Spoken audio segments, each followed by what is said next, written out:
Hi, I'm Catherine Story. Welcome to House of Story.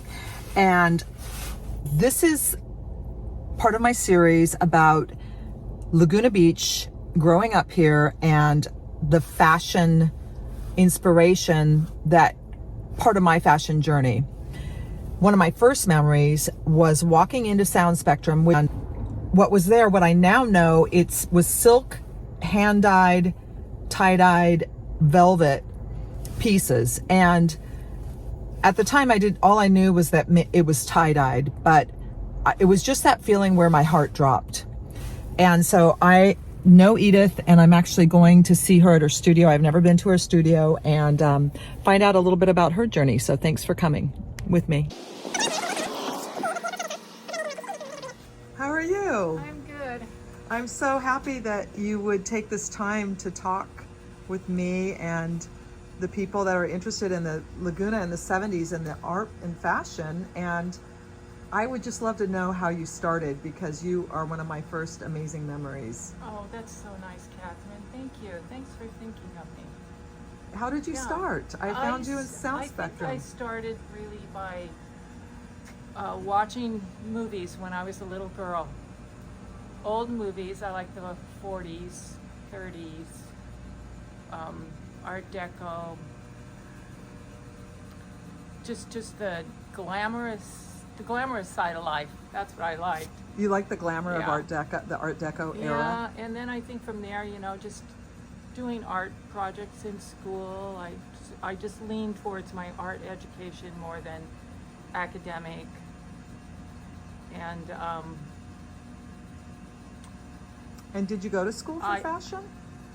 I went to the art school in Laguna Beach just as a student, taking drawing and painting and gathering information there. And I went to, I just always took art classes in high school as a choice.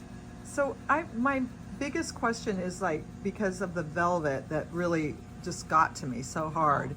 How did you start working with this beautiful, it's called, what's it called? Devore cut velvet. It's silk and rayon. Silk and rayon. Yeah. That came about because I was doing a lot of things for the sawdust and tie-dyeing things. And my girlfriend had, Jill Trier, we used to sew together and share ideas and inspiration, had shown me a piece of velvet that she dyed. And about 6 months later, I was at a fabric store and they had all this velvet for $2 a yard. Oh, wow. So I bought it all. Wow. And she and I dyed it. Oh, wait. But I'd been making clothes about 20 years before that. Right. Because I think I found you in the early 70s. Would that sound right, in Sound Spectrum? In the body spectrum? Yeah, the body spectrum. Yeah. Yeah. Yeah, 70s. Amazing. And then tell me about your hats. I know everyone's dying to see some of your work. Oh my gosh. Look at these just details. A sort of modern kind of little day cap or evening, or actually that's pretty easy to wear. That's just this nice one is hat. just loving this one. Little felt hat. I love it. Little vintage look. There's an old vintage piece. So you use a lot of vintage embellishments as well. I like to, and recycle something and give it a new life. Yeah, I love it. A lot of things end up at the flea market and they're sort of worn out. Oh my God, it's just so yummy. And I just harvest the feathers. And oh wow. Here's an old vintage.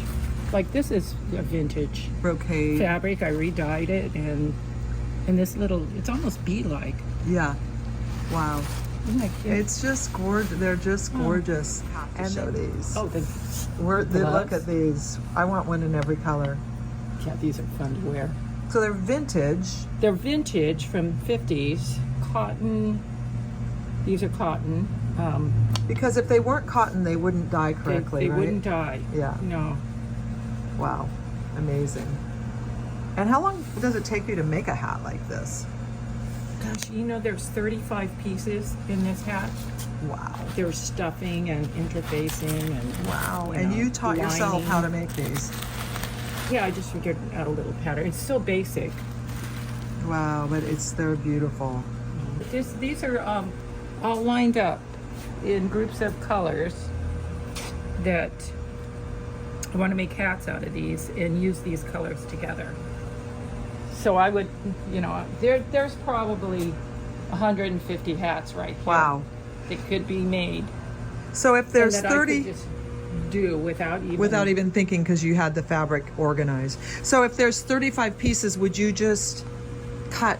I would cut a piece out of here. I would just, you know, whatever I come in that day and I'm inspired by, Right. I could Throw together. yeah, and cut out a hat. Wow. So you cut them out one by one? Oh yeah, one by That's one. amazing. I do everything That is incredible. that way because Wow. I'm after the joy of making something. Oh my God. So that's a lost art right there. The It joy should of be. making. Yeah, Yeah. I mean, it's the whole package, isn't it? yeah. But it's why your pieces are so special, because you can feel, I mean, look at this hat. Like, that's just incredible. This is an easy hat to wear. You can feel this, you can feel the energy of, That's going to go on a hat. Probably a straw hat. those are great. So did you made these straw hats? No, I bought these. These are handmade though in the Philippines. Oh, they're gorgeous though. And I'm Right. going to block them on a wooden block Oh, like this.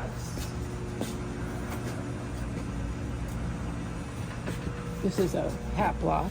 And so blocking them means you get them wet, right? Or something, right? you get it wet and then you can manipulate it the way you want it. Oh, interesting. And you pin it, let it dry, and you spray it with a special gel Uh-huh. Wow. and Wow. steam it. And Wow. you can still manipulate it. Isn't that so cool? Yeah. I love It's it. really fun and I love easy. it. It's easy to do. I love it.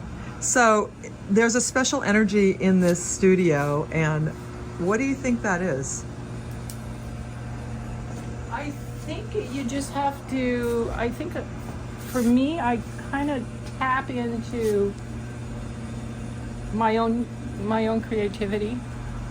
When I come in here, I'm programmed to just get in the zone, and I can forget about other things and focus on just one thing, making something. That's so cool. In the present moment, right? Yeah. And so if you had there's a lot of young designers that are finding their way, that are starting their journey. What advice would you have for them?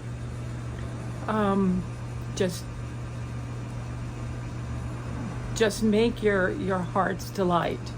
Just make something that delights you, and keep doing it. That's wonderful. That's amazing advice, right? it? It's simple. Simple. Yeah. I don't know. It doesn't have to be complicated. No, can it just doesn't. be about your heart, right? Yeah. And what makes your heart, Yeah. gives your heart pleasure. Uh-huh. Yeah. Well, Edith, I am just so happy we did this today, and Thank you, Catherine. I'm so grateful for your inspiration. And now I hope you can get to a broader reach of people and inspire other young women and creatives to do their art. Oh, that would be great. Follow their Yeah, passion. Everybody who's an artist should follow their heart, because it's a really nice lifestyle. We need them. We need them, right? Yeah, I like to make things pretty.